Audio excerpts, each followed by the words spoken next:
Was the mic muted the whole time? Dang, see, technology pisses me off. Well, um, sorry about that. Well, we'll keep going. Anyways, political stimulus. Let's just go where we left off. Political stimulus. We'll go over the FOMC minutes after the NVIDIA because we'll probably get that first. Trump and Biden are heading up against each other, and guess what? They're going to both print money. Either it's going to be tax cuts from Trump, and just the expectation of tax cuts is going to drive up. Let's see, maybe the comments told. Okay, you couldn't hear. All right, I'll go over the FOMC again. No, I think my my audio went out. I had a lot of issues. The webcam went out also. Had to use the stupid iMac webcam.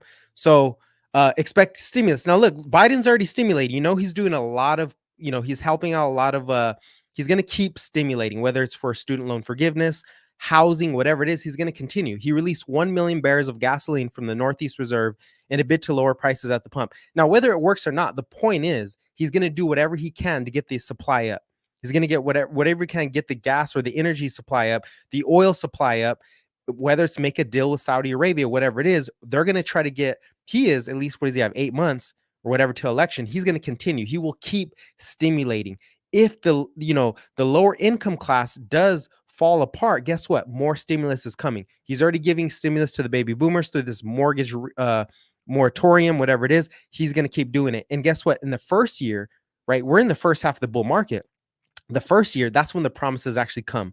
And then you have the CHIPS Act, right? Keep this in mind also. People are like, oh, what about inflation coming from oil? I don't think so. The U.S. is the largest, okay, the largest supplier of oil. We're 40% of global oil. This is not the 1970s, right? We are not in the 1970s. We have control. The U.S. has control over the supply for the most part.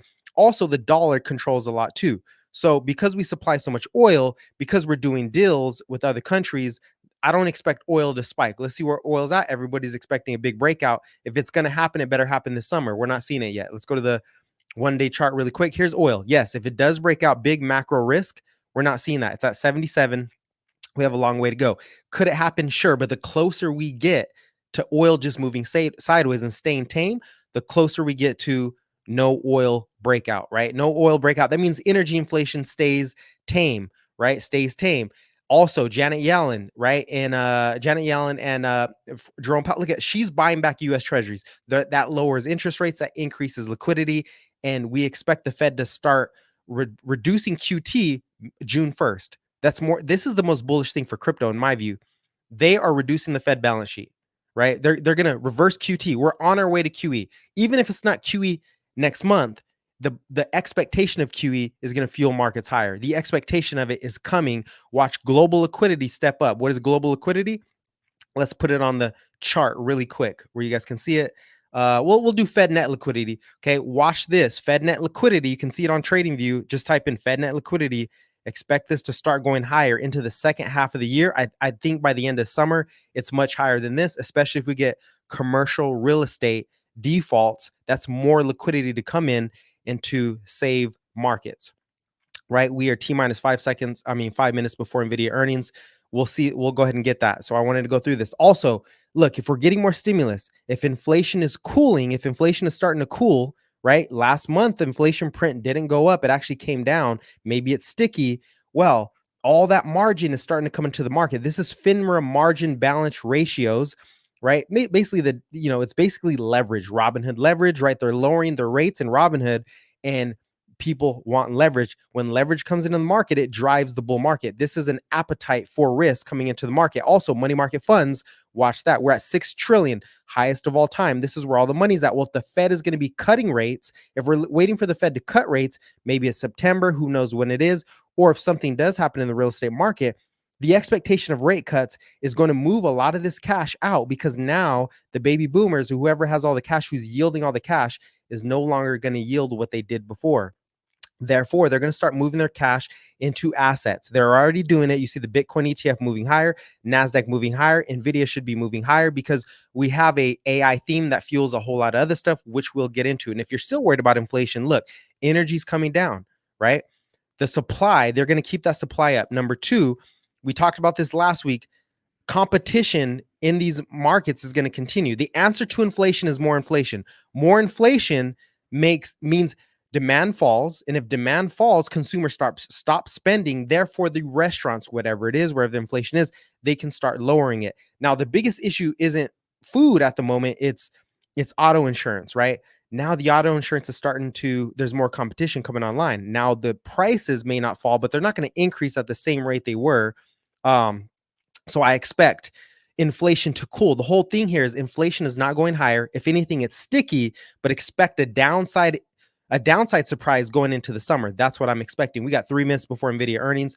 We will be going on to that. Also, more housing supply coming online, right? Maybe only in the big cities, but I still expect a net move, more supply of housing, shelter prices continue to fall. China is also recovering. China, their PMIs, their purchasing manager index is now starting to rise above levels, above the 50 level. They're starting to expand. No, I don't think so. Right? Looks like we might have to hit NVIDIA earnings before this to report after the bell. We might have some time. Tesla becomes the biggest customer for NVIDIA. Wow. AMD raises its forecast. Okay. I'm very bullish AMD. Also, listen, this is the biggest opportunity I see other than chips, right? All these other things. The crypto market is ready to blow. Okay. This is the banana zone we've been talking about. You're missing it. If you're on TikTok, go to the YouTube if you want to see it. You probably see it on Instagram. This is the banana zone. We're not even breaking out of all-time highs yet. And this time we have institutional demand in Bitcoin. BlackRock, biggest asset manager in the world, is accumulating more Bitcoins while the supply drops. We are in the banana zone. I am mostly listen, Ethereum, the ETF should be it now. The chances of the Ethereum ETF are much higher. Where's Ethereum at? Which is why we had Ethereum breakout. Let's go to the in play. This is why we had Ethereum. We could probably go over this again before NVIDIA.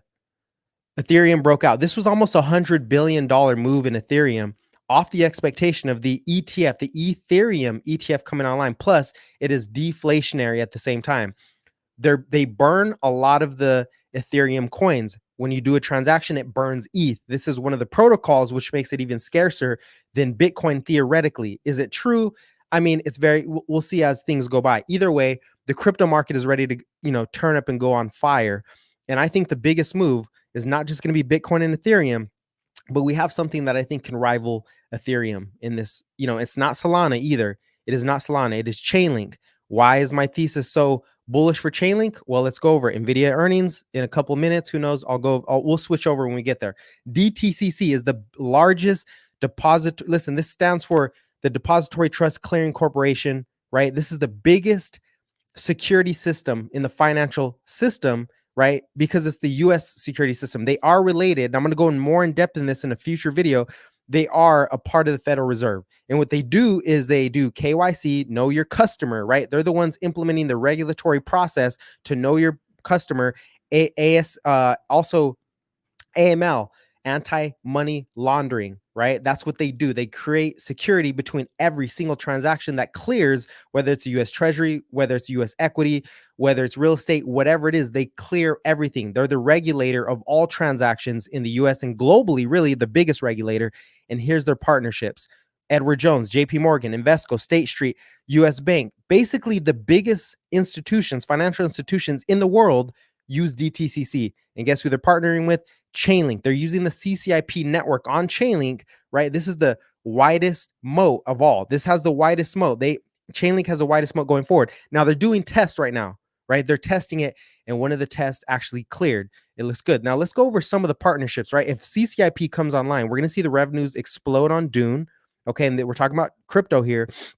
And this is an underdog, big underdog, but also here are the partners of Chainlink, and then we'll move on. Swift, okay, biggest bank messaging platform in the world. Swift, DTCC, we just went over that. BNY Mellon, I think they do about $10 trillion in assets. JP Morgan, Templeton, US Bank, Euroclear, the biggest clearinghouse in Europe, also is using it. ANZ Bank, the biggest bank in Australia. State Street here, asset manager, I think the third biggest asset manager. Invesco, Hong Kong, Clearstream, Citibank.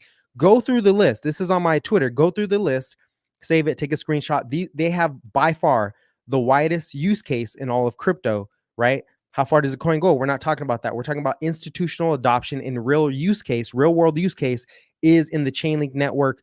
Mark my words, we're at 16. I think we're headed to 100 in my view, right? Tesla, let's move on to Tesla really quick. I think NVIDIA earnings are almost out. We'll go ahead and hit those up when we get there. Tesla soars, right? Now, the Tesla, let's look at the chart really quick. Tesla broke out the other day, okay? Finally started to bottom. I see an inverse head and shoulders, right? Inverse head and shoulders here.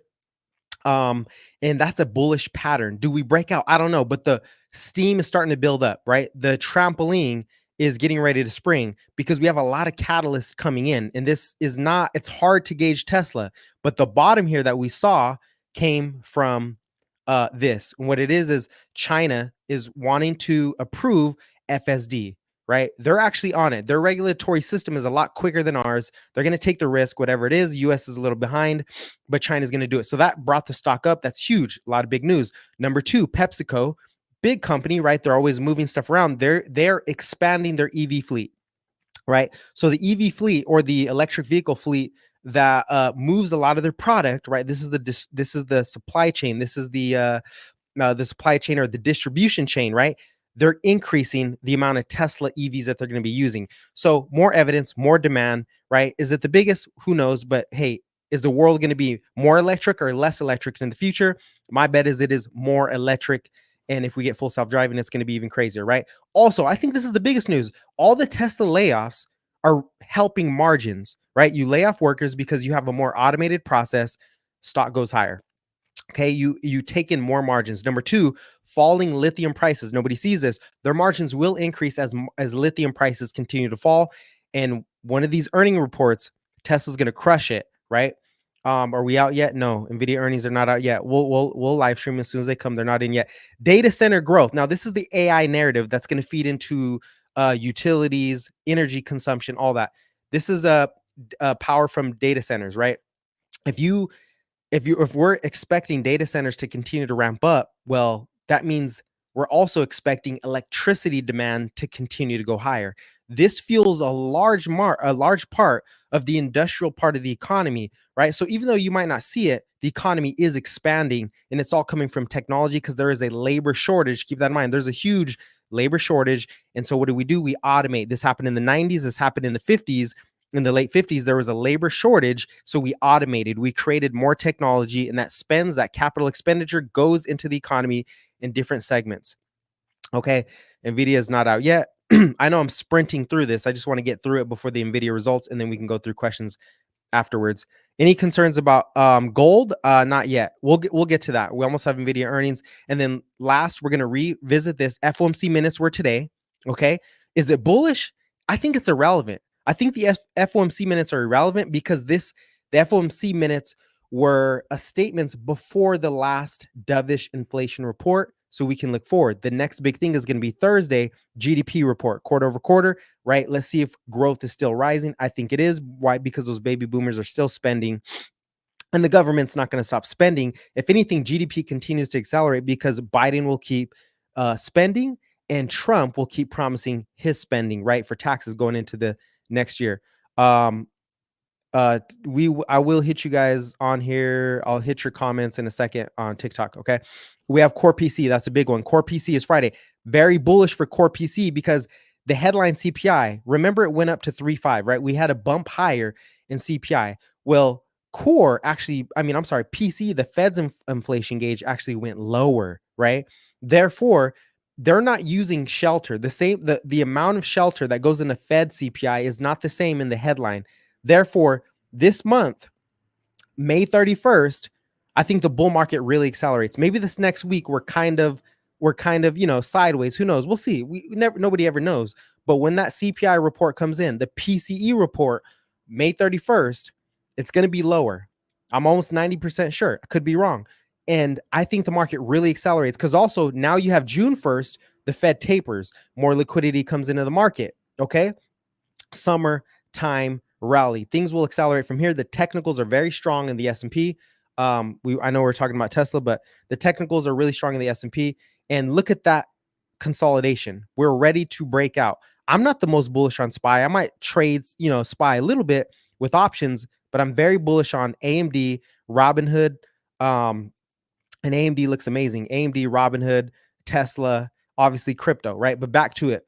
Core PC, keep your eye out for that. Now, again, remember at the very bottom, it's kind of cut off. That is Friday, June 7th. That's the employment report. That's going to be the next catalyst because the FOMC minute said if employment comes out weaker than expected, then the Fed cuts get pulled forward because they're more worried about employment and jobs falling apart than they are worried about inflation remaining sticky. It's irrelevant. Who cares if inflation's sticky when it comes to the stock market, not the economy, the stock market? Because the stock market, guess what? It absorbs the inflation. That's why it goes higher. This is where you make the money, not in your wages. You make your money by absorbing the assets, right? Or owning the assets that go higher when inflation is sticky, when the Fed prints, and when the White House and the U.S. Treasury prints more money. And that's exactly what they're starting to do. We're still waiting for NVIDIA earnings, almost out yet.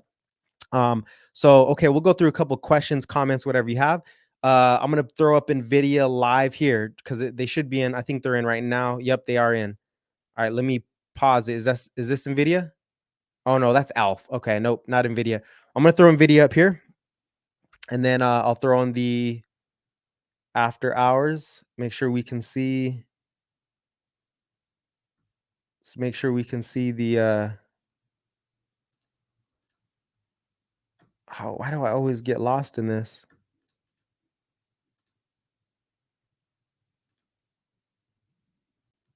You know what? I'll just go here. We'll just go to this chart. This one's better anyway. I'll just make it bigger. All right, so NVIDIA, let's see where NVIDIA is at right now. Okay, here we go. Here's the after hours for NVIDIA. We're on the 1 minute chart. This is the 1 minute chart. We'll keep the volume on. We'll see what volume does.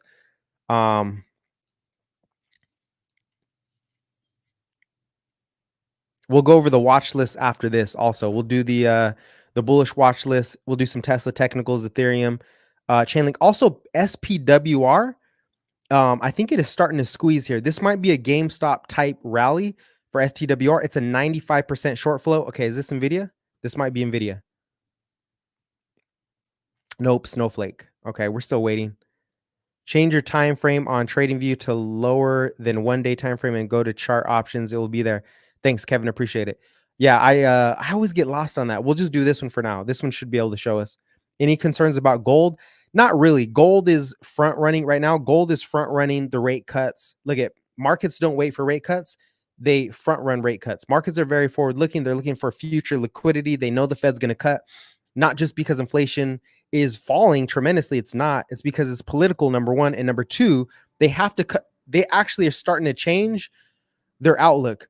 Higher rates might be fueling consumption because the baby boomers are getting paid tremendously. And if you have $10 million in the bank, well, you're getting at least 20K a month, 20, 30K a month of extra cash, right? The Fed is paying the baby boomers. So they're going to spend. They're not just saving it. They're going to spend on experiences. They're a little older. So they might have to cut rates to slow inflation, which is very counterintuitive.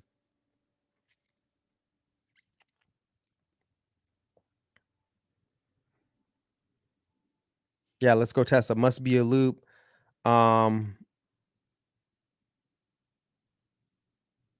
stock trader. Hey, if you're a Reddit stock trader, you might want to look at SPWR. You probably already saw it. I appreciate it, Eli. Thanks for the information. Thanks for the shout out. All right. So while we're waiting, I don't think it's out yet. Check this out. SPWR. Just wanted to show this. This is SunPower.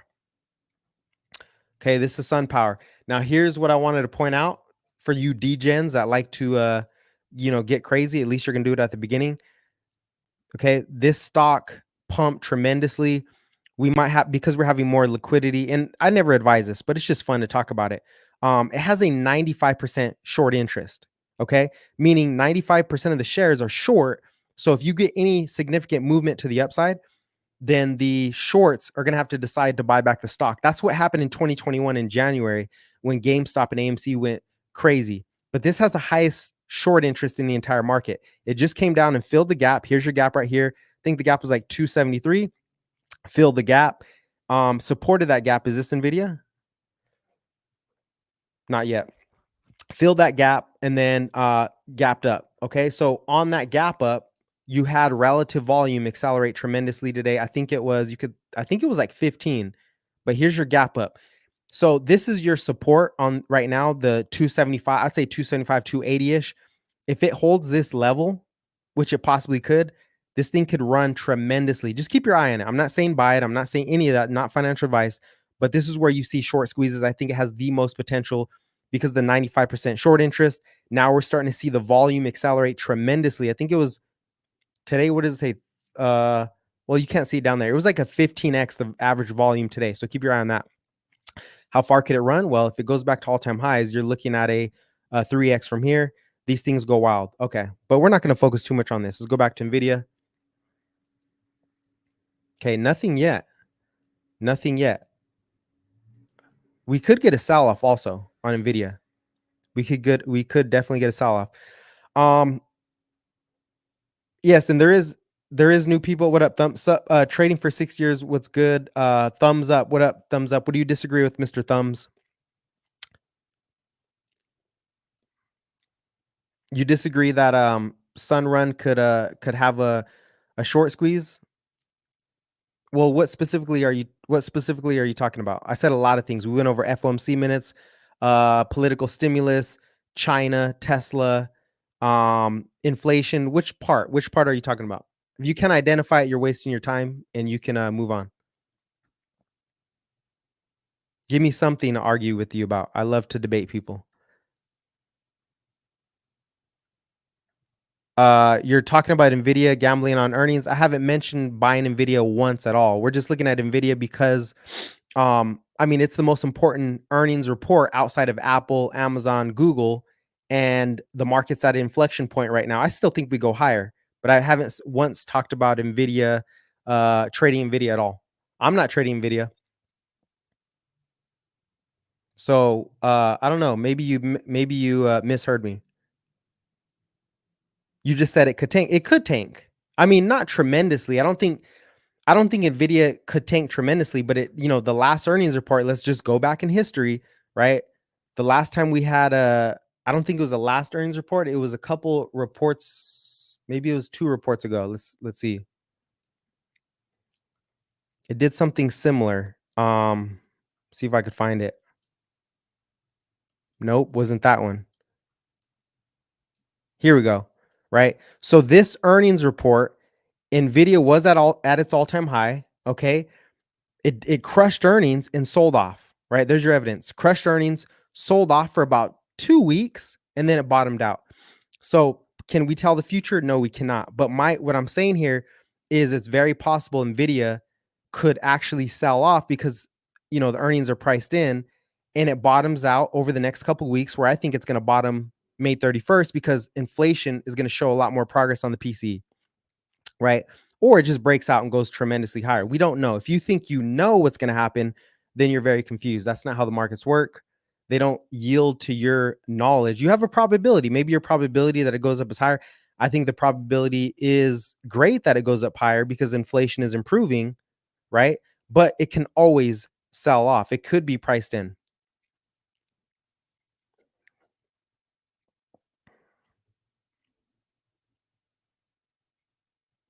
Okay, Mr. Thumbs, I think you just want attention. Nothing. You said nothing relevant. Try to bring some value to the chat if you're gonna say something. You're probably one of those guys that just wants to prove that you're pretty smart, but at least say something valuable. Nvidia did sell off 2 earnings reports ago. It sold off for about 2 weeks, bottomed out, went higher. That's a possibility too. We just don't know.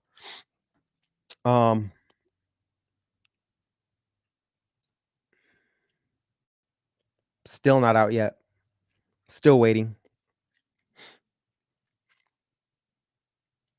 Dropped 20. You say it dropped about 30 points the last 2 days? Did it?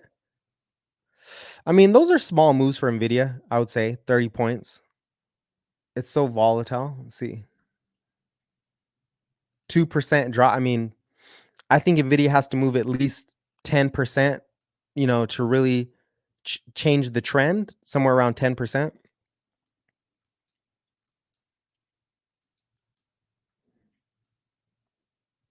960, 930. Okay, cool.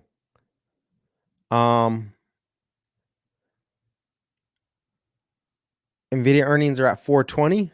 Are they little? It's not after. Well, usually the earnings report, maybe I'm mistaken. Usually the earnings, they come out with the earnings and they do the earnings call a little later. So maybe you're right. Or I'm 3 hours behind. So we have what, 3 minutes? Okay, cool. Either way, we caught up.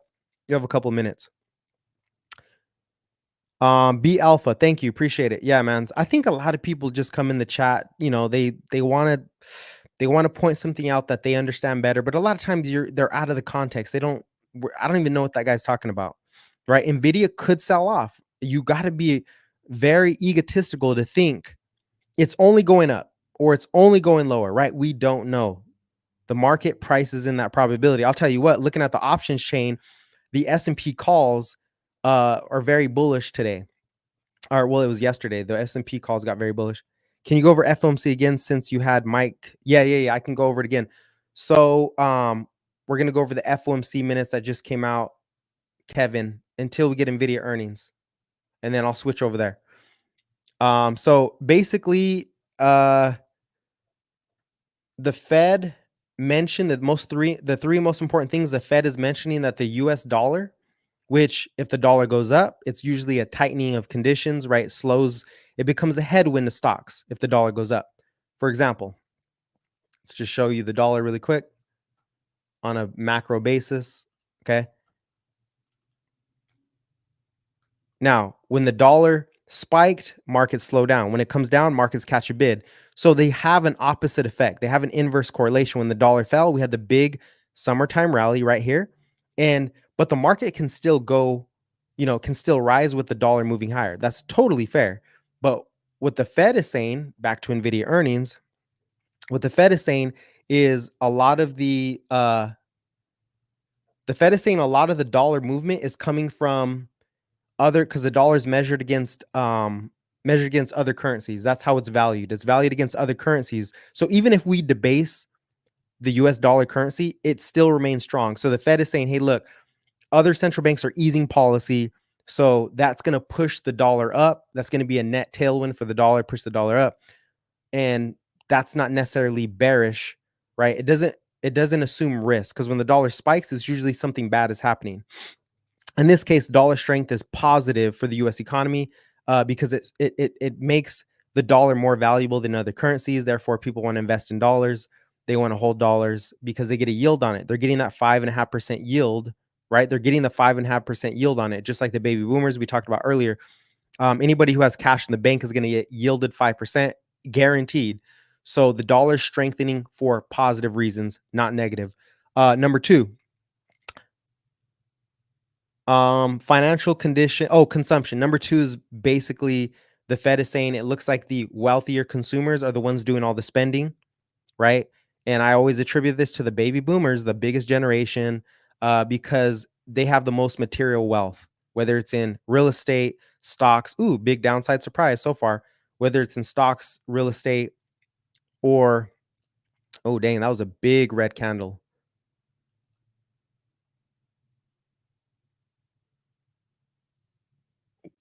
Okay, stocks, real estate, whatever it is. Well, the earnings, I think the earnings are out. Oh, now it's coming back up, spiking. So anyways, just to finish that off, if the Fed might actually have to cut rates to get down spending. They might actually have to cut rates because a lot of the consumption is coming from those cash accounts collecting a lot of more, yielding more cash. And then number three, employment is what the Fed is focused on. Wow, that's a big move. The Fed is focused on employment. So if you get a weaker than expected employment report over the next couple of weeks, and the next one is, I think, June 7th is the next employment report. If that employment report is weaker than expected, the Fed is going to now get closer to cutting rates, right? Or you'll see bond yields start to roll over.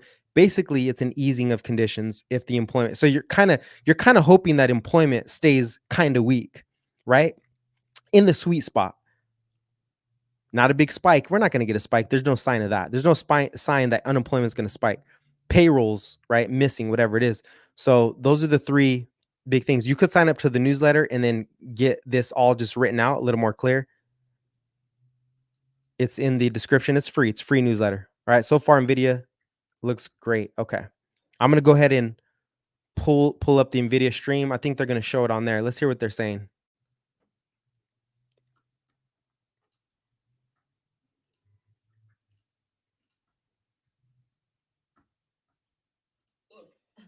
Bottom line, $6.12, which is a beat for Q1 on revenues of 26.0.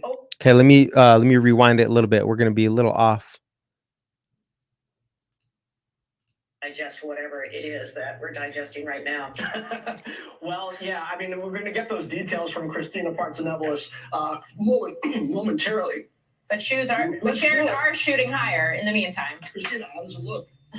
Bottom line, $6.12, which is a beat for Q1 on revenues of 26.04 billion. So stronger than the estimate. Also matching the boogie number, the whisper number at 26 billion. And I'd like to point out so far with data center revenue, also a beat, $22.6 billion, higher than what the street was anticipating. And I'm going through the report, but one line stands out. The next industrial revolution has become. And they're going on about talking about the data center growth fueled by strong and accelerating demand for Gen AI, as we know. So we'll get back to on all the numbers, but top and bottom line beat so far. All right. So Patrick Moorhead, I want to go back to you on this. We got a 10.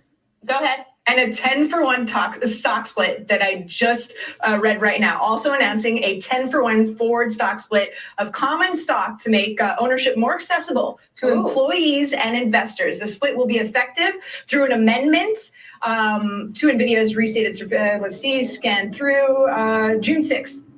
So as of the close on Thursday, June 6th, they'll get 9 additional shares of common stock. So again, 10-for-1 forward stock split at the close on June 6th. All right, Christina Partsinevelos, thanks for bringing us those initial headlines. Patrick, I'm going to go back to you. Data center beat, $22.6 billion, higher than expectations. Revenue overall, higher than expectations, or at least it seems like meeting the whisper number. I mean, we went into this report expecting a third consecutive quarter of 200% plus revenue growth, expecting 243% plus revenue growth. We've just topped that. How does it speak to what you were saying to us earlier about where we are in this cycle? Yeah, so it aligns perfectly with what I said, which is the demand is off the rails in the hyperscalers, and they just want more and more, and that's shifted to their new platform, upcoming platform, Blackwell, which isn't shipping yet, but will ship. And that demand is now going to the data centers that aren't necessarily connected to the hyperscalers like Lenovo, Dell, and HPE and Cisco. And so this increased insatiable demand to work on generative AI models continues, and I believe it will continue at least for the next year. Okay, Christina Partsinevelos is doing a great job scrambling on that news as it was. Hey, that's pretty big. 10-for-1 split. That's going to bring more liquidity to the options market for NVIDIA. Also, it's kind of a psychological effect because, you know, retail investors feel like they can own more shares. So that should bring more liquidity. Pretty smart move. This bull market is heating up. Was crossing, Barbara, and I want to go to you now. NVIDIA is close to being a $1,000 a share stock right now after market. Shareholders of record as of Thursday, June 6th, are going to get 9 additional shares of common stock. We'll actually see the split adjusted price reflected Monday, June 10th. How does this make you feel about being a long-term holder of this stock, and given the accessibility that stock splits normally give to shareholders, does that factor in at all? Or given that, you know, Robinhood and SoFi and like all of these fractional shares are common right now, does it not matter as much as it used to? Well, actually, I think it does still matter. It shouldn't, you know, arithmetically, but it does. I mean, it does open up to a lot of retail investors who, you know, if they could afford 2 shares, it doesn't seem worth it. So I think that is delightful news that they're on top of the good fundamental news. And also what I think you're seeing in the aftermarket right here, there's a lot of momentum traders. There's a lot of trading going on. And I think tomorrow when the market opens, you know, you're going to see a lot of retail traders, you know, leaping aboard. A 10-for-1 stock split like you had with Chipotle. They announced what was it, 50-to-1, you know, and then that stock just, you know, kept moving ahead, even though it's expensive. You know, after their earnings, they announced the stock split. It was very positive for the name. So yeah. I think this will be too. Okay, I want to bring Mike Santoli into this conversation. I mean, we're starting to see some of the other AI plays trade higher in sympathy right now as I go through. Even Intel's up fractionally, AMD, Supermicro is trading higher, Mike. But just to go back to the stock split, what does this do to make NVIDIA now a contender for the Dow? It obviously would put it back in the zone if the Dow committee were so inclined to try and add another company of this size. It's pretty conspicuous how big it is and not being part of the Dow. I don't know that that's necessarily something either that's the motivation of NVIDIA or that they're necessarily seeing getting itchy to do. They just recently added Amazon. I'm sure they feel as if they're... Oh, they also created a dividend. I don't believe they had one before. So quarterly dividend of 1 cent. So now they're paying back their shareholders, bringing more value to the shareholders, splitting the stock, creating more liquidity, more drivers for people to own the stock, better options market too. People are going to want to trade those options, selling options, whatever it is, and they crushed earnings. Like I said, the bull market is still heating up. It's still early innings in my view. I think we have all the way till mid 2025, where it's called macro fall. So keep that in mind. Now let's go over. I'll go back to the price action. I don't know if they're saying anything different. Let me listen to it. Participating enough in that, to me, Is Guy, Christina. Yeah, so for Q2 revenue guidance is coming in at 28. but I think that's a pretty good thing to hold the recent gains up 4%. And what really has happened to the market based on this huge AI boom that's being funneled through NVIDIA largely is that all the companies buying from NVIDIA, right? So it's Microsoft, it's Amazon, it's Meta, it's Alphabet. They would otherwise have been retaining those earnings mostly. So it was kind of inert cash for the investor in the S&P 500. And now it's getting funneled through NVIDIA in the form of profits. And it's helping out kind of lubricate the system in that way and obviously add to aggregate reported profitability. So, the system's working for the moment. I hear you on the 4%, but last quarter, NVIDIA did move a lot in the back half of the 4 o'clock Eastern hour, and then during the call as well. So we'll see about that. Let's get back to our Christina Partsinevelos for more on NVIDIA's guide. Christina. Yeah, so for Q2 revenue guidance is coming in at $28 billion. So again, if we talk about this buy-side boogie whisper number, that was spot on what the street was anticipating at $28 billion. I'd like to point out if we're going to go for categories. So we talked about data center revenue coming in at 22.6, stronger. Gaming was 2.6, so relatively in line. Pro Viz, that category was actually a little bit lower at 427 million, so lower than the street. Robotics and auto, surprisingly a little bit higher, $329 million. So some strength there. And then gross margins, the company has talked about it peaking this particular quarter. They're guiding for gross margins to be between 74.8 and 75.5. Kind of alluding to what the CFO and CEO have said in the past, that it will eventually hit mid 70s. So again, pretty much hitting on the park on the dot on all of their promises thus far. But we'll see what they say in regards to momentum going forward in the Blackwell chip. Stephanie, thank you, Christina Partsinevelos. Stephanie Link, I am not picking on you for not owning NVIDIA. No, you have not missed the AI trade. But for a lot of investors are going to be thinking about, okay, at 100 roughly bucks a share, maybe a little less, pretty soon. Okay, let's go back to the charts. Let's go ahead and get back to the charts. So hey, that's cool. I mean, for a lot of people that want to trade the stock, they're going to be doing the stock split. I think it's at, what is it, 10 for 1? So that should bring it to somewhere around $97 a share. $97 a share. So we'll see how this move continues. You still have the you obviously still have the earnings call. So does much change? I doubt it. If anything, he's going to be, Jensen Huang is going to be getting people hyped up on the new industrial revolution, which we are starting to see now. Like we said, the data revenues are going higher. And who's paying for all this? Their earnings. And I think people miss, why is NVIDIA going so high? Because Apple has, they had somewhere around $100 billion of cash. They're paying into this AI stuff. They pay for data centers. They pay for chips. They pay for all these other services. NVIDIA collects a portion of that. And we're going to go over the stocks that also are going to be collecting a portion of this revenue, right? And who could be going higher? Apple, Amazon, Google, they're all paying for the Tesla. I think Tesla was their largest customer, possibly, right? So it's big tech feeding big tech here.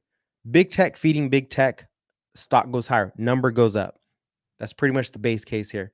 Let's look at the big data Is it big data? No, not big data. Let's look at the chips. Okay, let's look at some of the chips. I think some of them moved. Yep, SMCI moved big in after hours. They're gonna have to cut their stock. This thing is too wild. You have SMCI, you have Qualcomm. And let's look at the big term chart actually. See if there's any opportunities, any technical setups here. Qualcomm is just beasting higher. This is a 1-day chart. So you have Qualcomm. Now, I don't think it's that great of a chart. Intel looks like trash. Not interested. AMD. I think AMD probably has the best chart in my view. I think this might be the best chart right here. After dropping, this much, you have a very oversold RSI down. What was that? 37% for AMD. And then you had oh, I'm on a different chart. That's why. All right. Either way, we bounced. RSI is starting to pick up. So the momentum, the buying pressure is picking up for AMD. And this is kind of like, it's not NVIDIA, but it's going to go up. A rising tide lifts all boats. NVIDIA goes higher. So will most of the other chip makers or those involved with that supply chain. For example, TSM should be breaking out also. Now, this looks good too. I don't like the chart as much as AMD, but once you get above 150, once you hold above the level it's at right now, expect TSMC to go much higher, right? They're continuing to build. The government's also supporting this, right?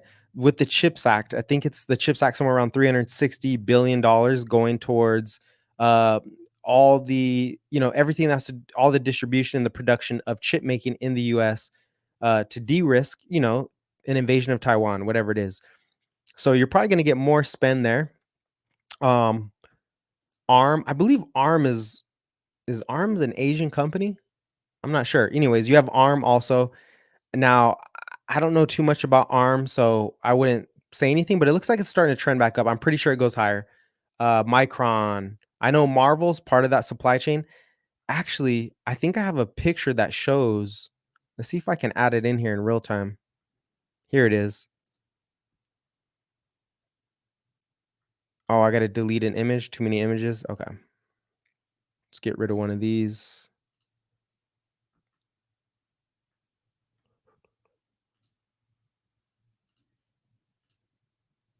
Here it is. See if it uploads. All right. So here's kind of the value chain of, the AI revolution. You got the chip designs. ARM is one of those chip designs. NVIDIA, AMD. You got Intel, AWS are the custom chips, whatever. Components. They build the components. You got the manufacturing process. And then you have, I don't know who these other outside rack on the bottom. I don't know who these people are, but in order to create the chips, there's all these other things that have to happen with the metals, blah, blah, blah. So it's creating a revolution. The economy is going to expand in these areas. The economy and GDP will continue to rise because there's too much money being poured into the AI narrative, which is also, you can look at utilities. Utilities should also be catching a bid here because of the electricity cost that it's going to take. You got On Semiconductor, you got Now Semiconductor. I'm not a fan of all these. This one looks pretty good though. Looks like it's starting to break out and get out of that downtrend. But definitely most bullish on AMD. All right, let's go to the in play. So utilities have been climbing considerably. This is the ETF for utilities because it is an ETF. Okay. The most bullish utility of them all, keep this in mind. I'm not buying it. I'm not really interested, but in case you want to know, it's called Constellation Energy Corporation, CEG, and they've been climbing tremendously. You also have copper. You need copper. Pull back in copper. Finally, that might be an opportunity. Copper's been going higher because you need copper, the best conductor of electricity, the cheapest, the best to use, the most efficient. This is Newmont Corporation. I don't really like these companies. I wouldn't deal with them, but maybe they do better. This is what Freeport McMoran, mining company. I think it's kind of boring, not interested. Here's another one. Southern Copper Corporation. This one looks pretty bullish also, but these are meme stocks. We're not talking about these. Look, these memes are starting to bottom though. I know once they fill the gap and start to, come back up, it looks very similar. I know I'm jumping topics here, but I have this on the watch list for things you might want to watch. AMC, I don't want to mess with AMC because the short interest is not as high. Maybe it does pop. Who knows? We can't tell the future. GME looks, worse. This is Sun Power Corporation, SPWR, 95% short interest. Back to the chips. AMD looks great. Okay. Let's just do some of the technicals. I'm going to put it on this chart. I think I've already drawn them.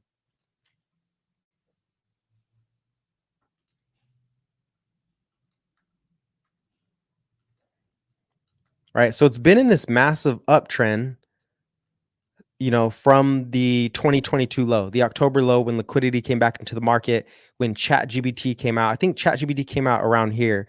And ever since, semiconductors have been on a tear, and you get these large pullbacks, but once they break, that's it. They're going to move again, right? So I'm expecting AMD to break. I think it's already, it broke the downtrend somewhere around here, and it had a nice reverse head and shoulders also. Okay.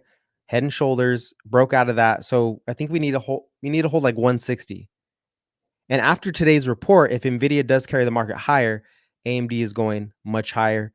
I think it could see 250 this year, could go even higher, could go to 300. You never know. These things can really blow off top. I think Dell had a nice breakout, although I'm not a big fan of Dell.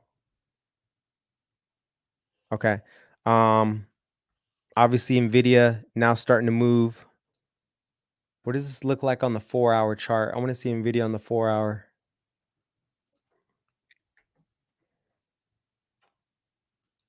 Okay.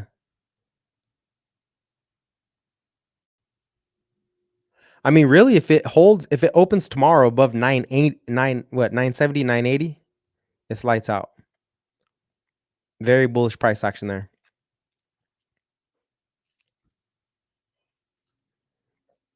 Okta cybersecurity. Morales, would you say, just wondering where you think the market cap will be around, because I think AI blockchain technology will hit $1 trillion market cap soon. You know what? I'll say this. There isn't really, as far as I understand, there's no AI blockchains. AI and blockchain doesn't actually mix because it takes so much data, and blockchains are about securing data and creating a ledger and doing smart contracts, which doesn't take a lot of data. So there isn't, I think it's kind of disingenuous for a lot of these blockchains to say that they're AI related. They're really not. They said that about the graph too. They're really not blockchain agnostic at all. So I wouldn't feed into any kind of AI fetching system. Can the crypto go higher? Sure. We're in the bull market, but I wouldn't trust it. Morales, I just wouldn't trust it. My brother's a computer engineer, and he's explained to me before, it's kind of false to use that AI is not a blockchain. Oh, okay, there we go. AI blockchain is kind of a bad term. It's blockchain to verify AI is trained correctly.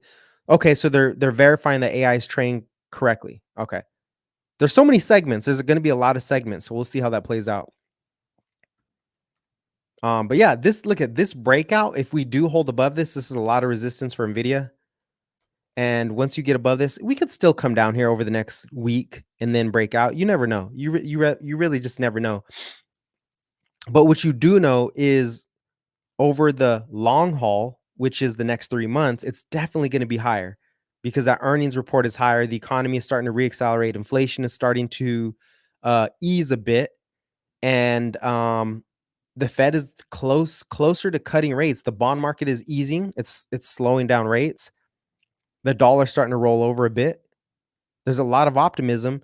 And the worst case scenario is that inflation does reaccelerate and that the Fed has to hike rates. I really doubt we're even close to that, though. Okay. Now back to Tesla. Again, the Tesla catalysts are starting to stack also. I think eventually when the time does come, this is going to be a ridiculous move to the upside when it does play out. It doesn't have crazy short interest, but as far as market cap, no other stock is shorted as a percent, not as a percentage, but no other stock is shorted more than Tesla when it comes to the size of the short, right? The size of the short is much bigger, not the interest, not the percent, but the size of the short is much bigger. So once Tesla breaks above 200, somewhere around 200, it's off to the races for now until we get more catalysts. We'll see how things play out. but you do have more catalysts coming online. And I think they have the most advanced real AI. If you want to get down to it, the full self-driving car, it is a robot, right? It is a robot. They have the robots in the manufacturing system and all that. So take a look out for Tesla. I'm thinking, yeah, to about 200, somewhere around 200 is probably the breakout. You got to get above that level to really sustain the move, or else it's just going to chop around beneath 200. And then Robinhood's going to benefit a lot because the user growth is tremendously strong, and all the trading volumes are starting to pick up again, kind of like they did on the big, during the GMC, GameStop, AMC rally, or the crypto rally back in 2021. The volumes are picking up. They're collecting more revenue, and it's correlated with the crypto cycle. It's going to go higher. Oh, Kevin, I'm glad it worked out for you, Kevin. I appreciate it. Instagram, love the content here. That hope join you. Yeah, 100%. And I'm building listen, I know I'm not streaming a lot because I'm doing a course to consolidate a lot of the macro knowledge that I've had. I want to share everything that I know and make it simple and easy, not boring, but very interactive. So I'm working on that. But until then, I'm going to come out and let you guys know, hey, look, the bull market is still heating up. We're still in the early innings. I can't say it enough. Inflation is not reaccelerating. It is sticky at best, and at sticky at worst, and at best, it's actually going to collapse in the second half of the year because of this productivity gains. Productivity is picking up. When you have productivity from technology, things become cheaper. It takes time, but things become cheaper. Supply chains heal, right? China, the manufacturing cycle for China is starting to pick up. So it's like, what? I don't understand that, but you will eventually. You'll understand it when you see inflation start to ease a bit. And also the market is focused on Fed inflation. PCE comes in May 31st. Not necessarily headline, but PCE. Everything looks good except for auto insurance, but that'll ease a bit, right? So we're talking shelter still falling, tenant rents falling, not prices. Okay, don't get inflation mixed up with prices. They are not the same thing. If the price is still going higher, they're always going to go higher. But if they go higher at a slower rate, that is a slowing of inflation, right? So inflation is set to slow. I'm telling you, not prices. We're not talking about prices. We're talking about inflation. Okay. And then Bitcoin, right? This is kind of the big kicker here. This is not just Bitcoin itself, but I think crypto has the biggest rally, as it always does. It's the best performing asset in the market, bar none. You have more demand than ever with the institutions, and Bitcoin is not really all of crypto. It's much different. It's just like digital gold. Think of Bitcoin like gold. It holds its value, and there's only so much supply. It's very scarce, and I mean, maybe it'll be used in the actual global economy sometime in the future. Right now, that narrative is not what's driving it. It's driven by supply and demand, purely some supply and demand, and more Fed liquidity, which is coming into the market. More Fed liquidity. Ethereum, gigantic breakout because of the ETH ETF. Now, this should outpace Bitcoin. Okay, Ethereum should outpace Bitcoin. And no, you don't have to pay $3,000 to get Ethereum. You could put in $100.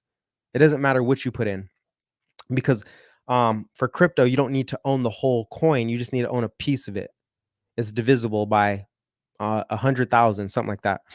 And then here we got Chainlink holding anchored VWAP. Look, Chainlink held the anchored VWAP from the actual biggest, not the biggest low, but the lowest of lows for this cycle, the 2022 low. It held that anchored VWAP, and that's just volume weighted average. That's the average price weighted by volume. It held it 3 times. Got pretty bullish here, bought a little more, and then now we're popping. We'll see. But either way, we're in a big trend. I think the next level somewhere around 30, 35. Who knows? I mean, this is not perfect, but I think it's going to be around 32 to 35. And you never know with the crypto. You never know. Just know more liquidity is coming into the market, and we're going higher from here. I think we covered about everything. FOMC minutes. I mean, if you get employment weaker than expected, rates are going to fall, and the Fed's going to pull their rate cuts forward. There's some issues in commercial real estate, and once they pop, that's disinflationary, and the Fed is closer to cutting rates, or they inject stimulus. They inject more monetary liquidity into the banking sector. Very bullish for capital markets. Okay. And then China's starting to recover. There's not going to be a global financial crisis. China is now recovering. Their PMIs are picking up. And I heard that China's economy is a lot like '08 after '08. They already had a collapse. They had the biggest real estate collapse in history. Now they're starting to re-stimulate. They're literally injecting liquidity like every single week. And eventually that liquidity is going to find its way in markets and pick global liquidity up. The entire market cap of Solana added 1 ETH in a day. Let's look at Sol.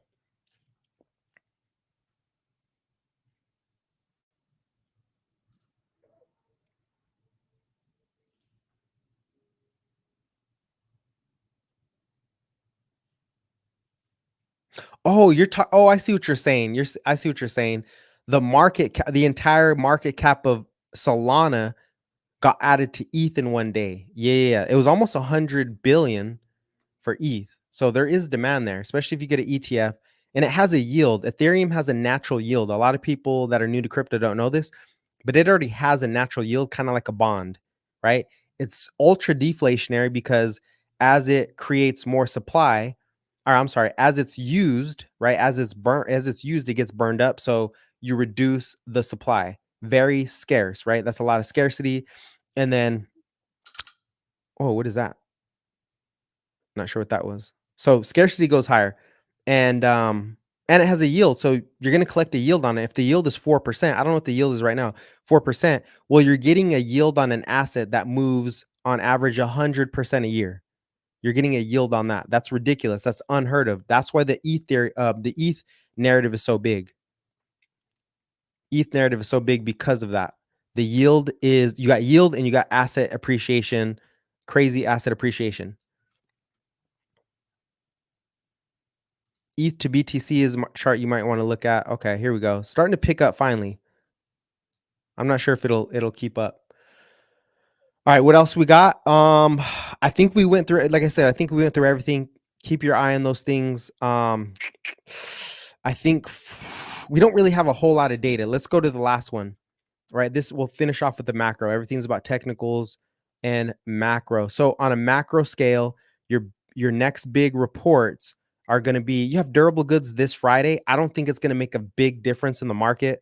I think the bullish narrative, the spirits have taken over. But next Thursday is GDP, the growth rate of GDP. That's going to be the next major data point. I give it a 6 out of 10. And I was wrong. The FOMC minutes weren't a 7 out of 10 because they were actually the FOMC minutes before the last inflation print. So they weren't as relevant. So I made that mistake on here. I rated it, but I'm going to keep doing this. GDP growth rate, 6 out of 10. Core PC is the big one. That comes the day after. So next Thursday, Friday, or the next major catalyst, we could be consolidating in the S&P, and then come Thursday, boom, great report, go higher. PC, I expect it. I mean, I think it's a 90% chance PC comes in very good. Okay. Very good, very positive, or very constructive for the market. We go higher from there. And then 7 days after that will be employment. That'll be the employment report. And yeah, I'll keep my eye on the ISM manufacturing PMI because that gives us forward-looking data. But it's not as important at the moment as the employment data and the inflation data, right? Anyways, any questions before we kick out of here? Any questions? What are we, an hour? Any questions? Any tickers you want me to look at? I'll do some tickers before we go. I'll do 10 tickers. We'll do 10 tickers. If you guys want me to look at those tickers, we'll do about 10 of them. Just go ahead and throw them in there. But yeah, I like AMD. I like Robinhood. I like Tesla, obviously, and crypto. SoFi. Okay. SoFi. Let's see. SoFi. Now I am not familiar with SoFi's fundamentals, right? I know it has a lot of promise, but I think the space is I'm just going to give you my opinion straight out. I think the space is very congested. Okay. I think it's very congested. Can they do good? Sure. Great. But technically, they should have broken out and they just couldn't hold that level, right? You got a double top here at, what is this, around like $10. SoFi needs to get above 10. I'm not even interested until it gets above 10 again, right? If you try to front run it, you try to get in early, well, you could above 750, but it could be doing this all day long. right? It could be doing this crap all day long. Comes up, boom, little pop, boom, little pop, boom. It looks like Zoom, right? It looks a lot like ZM, who I was bullish on earlier in the year, but I realized it just cannot get above a certain level. So Zoom is caught up in this level. You could trade Iron Condor. I'm not going to get into that. But yeah, SoFi, until it holds $10, not interested. Not interested. The technicals are not very great on SoFi. If it's a long-term investment, that's a totally different ball game. Totally different ball game because you believe in it. Then that's up to your discretion. RNDR. Did you see that? I hope you. Hopefully, you. All right. Hope you got that, Victor. RNDR. What is this? Render? Is this a crypto? It's probably USD, huh? Render is a USD. Okay, here we go. Render. I mean, it's on fire. I don't know what render is. Isaiah, you might be able to help me out with that. I don't even know what render is. I don't know the catalyst, but if you are a crypto and you have a pretty good solid development team and your revenues are, if you're doing good on chain, you're probably going much higher than this. This is a bull market for sure in render. The question is, where's the top? It looks good. Render looks good. Render looks good. You got in at 70 cents. It's at 180. Yeah, cryptos move. I'm not a big player of the small cap cryptos because I've been there before. I just want to hold Chainlink, me personally, because of the security and because I think it could be bigger than people think. But definitely a lot of these things will run. Just be careful. When it gets extremely oversold, be careful. Sometimes altcoins can peak before Bitcoin peaks and never come back, right? So just be careful when you get that tremendous overbought territory. But it looks like it has legs for sure. You still have more legs here. I would look for bearish RSI right here. This is the monthly chart. It gives you a little more data. So I would look for bearish RSI whenever the RSI comes up. And if it doesn't surpass this RSI, if it gets stuck here and the price is still going up, then that's a bearish signal on a technical basis. That's the only other way we can look at this, right?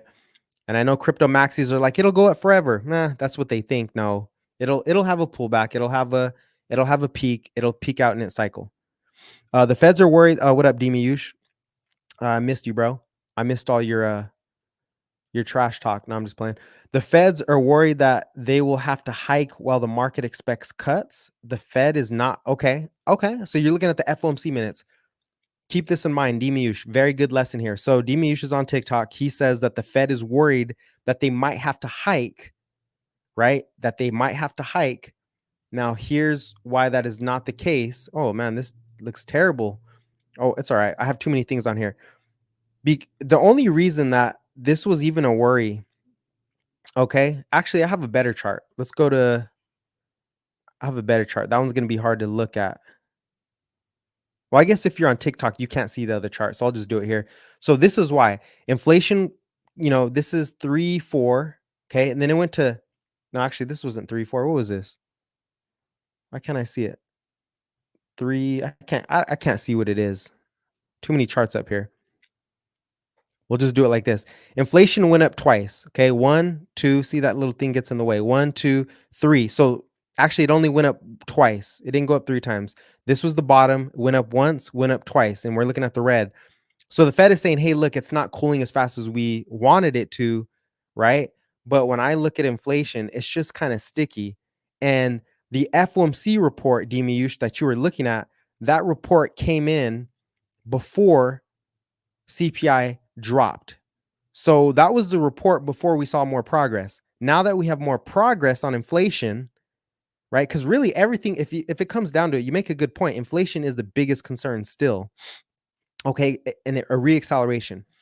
Well, inflation came down. So that report, the FOMC minutes, when it comes to inflation, I don't want to say it's irrelevant, but it's not as heavy as it was before we got this. Now that we have this, the Fed is going to change their tone a bit. And we saw that yesterday with some Fed speakers. They were not as bullish. If anything, they just see sticky inflation, but they don't see it reaccelerating whatsoever. So again, that report came in here, not here, right? Now we're slowing. Now we're back to slowing. Not significantly, but we're back to cooling. Also, PCE is going to be more important, Demiush, coming in. And we had oil cool in this past month. Okay, really good point there. We had oil cool. So if oil is cooling, it's not breaking out. Then also the energy side, because you have a lot of components to inflation. You have shelter, you have consumption, and you have energy. Those are really the biggest components. Okay. Services is a lot to do with consumption. Okay. Energy inflation is not going higher. As a matter of fact, if it stays here, that means it's a 0 rate inflation. It's a 0% inflation rate. If you're just looking at oil, but it's not just oil. Okay. So inflation is going sideways. Oil's not breaking out. That tells me the next couple reports are going lower. And yes, we're heading into summer where all the demand for oil is going up. I get it. But what is Biden doing? We just showed this earlier. Releasing more reserves. Here it is, right? Releasing another 1,000,000 barrels. Is 1,000,000 a lot? No, it's not, but it tells you that he is committed to creating more supply somehow, some way. Okay, he's committed to it. And I'm not saying that will make oil go lower, but it's not going higher for sure. Shelter. We know shelter prices are falling. Shelter inflation is falling. Here it is. Here's the shelter catching down. I call it catching down because shelter prices will always rise, but the rate at which they're rising is coming down. Rents are coming down. New tenant rents are coming down tremendously. Okay. On the macro, you might be able to find an exception in some city where rents actually went up, like Miami or New York, but they're falling in aggregate. They're falling in the macro. Okay. You guys couldn't see that on here, but they are coming down. And then the next one is really consumption, and consumption is steady. I don't want to say it's reaccelerating. It's not. It's just steady.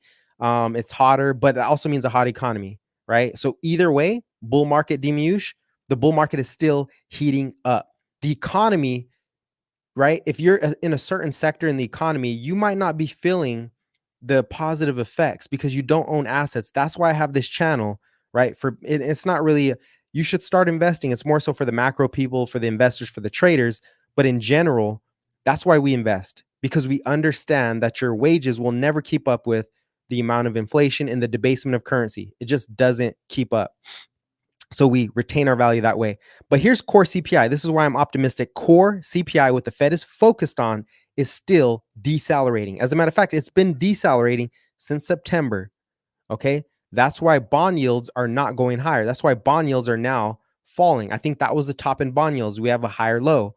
What are bond yields? These are the interest rates to the actual stock market, right? And these are longer term interest rates. The Fed is short term. These are longer term interest rates, and they're cooling. They're starting to cool off, right? And they basically peaked once we had that new inflation report come out. So I think it's very possible that we get down to 4%. That's going to fuel another rally in the market and in the crypto market. Maybe it doesn't, but look, as long as we don't make new highs in rates, as long as oil doesn't spike tremendously or climb above 95, 100, the market is going to continue to heat up because the AI narrative is very strong. And that narrative means in the future, it means more productivity. That is the best type of growth. If your population isn't growing, and we're not growing here in the US, what do? You supplement it with artificial intelligence or robotics or some type of automation. So the companies who are building it, who have the best automation, are the ones benefiting. And that's who we want to invest in, right? That's what you want to own. You want to own the future, not the past. So that's my response to that. Also, triple B spreads, the MOVE index, this is bond volatility, making new lows. Very bullish. This is very bullish. This is like the VIX for the bond market, and the bond market is the debt market. So when you hear, the US Treasury is in trouble, yes, whenever this spikes, they're in trouble. That's because nobody wants to buy the bonds. They're asking for more money to own the bond. Now it's collapsing, so they're getting more optimistic about owning bonds. And if you own more bonds, rates come down in the economy, rates come down, mortgages are falling a little bit, and there's more optimism. Okay. There's more optimism. Here's the 30-year rates. They've peaked out. You can see they've peaked out. So mortgages, are they going to fall tremendously? No, but they're not going higher. 5-year rates are down. 2-year rates, they're still kind of high, right? They're still a little high, but they're still coming down. And then let's look at since we're here, we'll finish off with this. Internals, market internals. How many stocks are above their 50-day moving average? This is market breadth. They're still moving higher. This is the weekly chart. Let's go to the daily. These are the amount of stocks that we had a bottom down here. They're starting to climb again. So the amount of stocks that are in a bullish trend is increasing. Okay, increasing. When we peak out here, we're gonna have a correction, a small correction, 2 to 3%. I don't see any big corrections unless there's some type of black swan event, right? Triple B spreads. This is the optimism. You want to inverse this. This is how much people are optimistic about buying corporate debt. As this falls, there is more investors globally and internationally.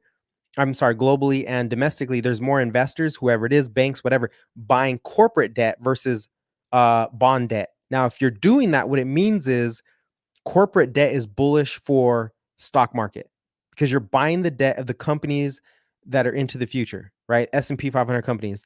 If it goes up, that means people are buying more bonds, and bonds going higher is correlated to a weaker growth outlook. It's correlated to growth falling apart. It's a risk off trade. So this is positive for markets, period.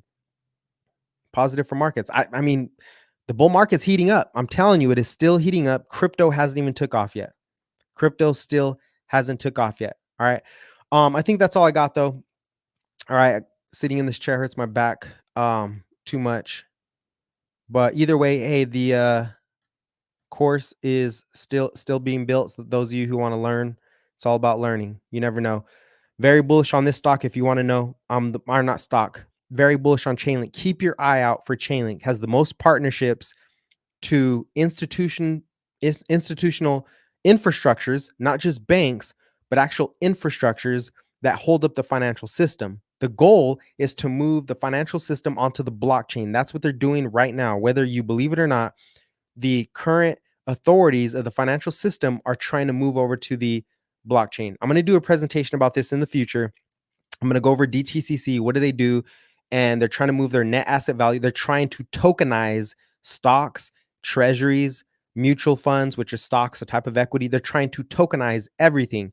And if you tokenize it, you need a security system, you need a processing system, and that system is CCIP. That system is Chainlink. So when the value finally comes in, it's gonna skyrocket. It will skyrocket. The probability, in my view, is much higher. We'll see. We'll see if I'm right, right? If I'm wrong, trash me, whatever it is. That's my view. That's my favorite. That's what I'm betting on the most when it comes down to everything. Other than that, S&P 500.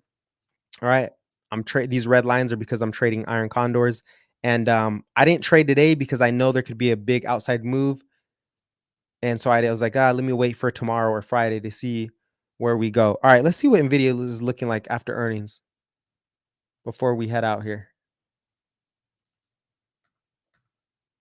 Oh, wrong one. Let's go this one.